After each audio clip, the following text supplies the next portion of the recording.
మహాలక్ష్మి, ఎలా ఉన్నావు? నేను బానే ఉన్నానండి.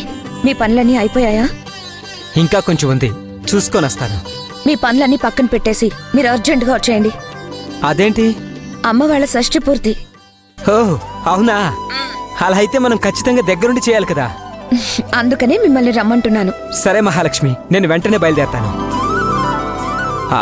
అవును, మాధవ్ కూడా వస్తున్నాడా? వస్తానని చెప్పాడంట. మాధవ్ వస్తున్నాడు, భూమి వస్తుంది.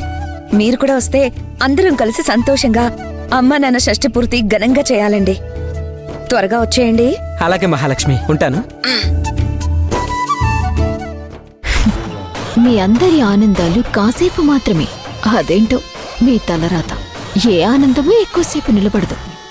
ఏంటి, నిజంగానే వాళ్ళు వస్తున్నారా? వాళ్ళేమీ వస్తామని నాకు చెప్పలేదు, కానీ వస్తారని నాకు తెలుసు. అదేలాగే ఇంత జరిగాక వస్తారంటావా?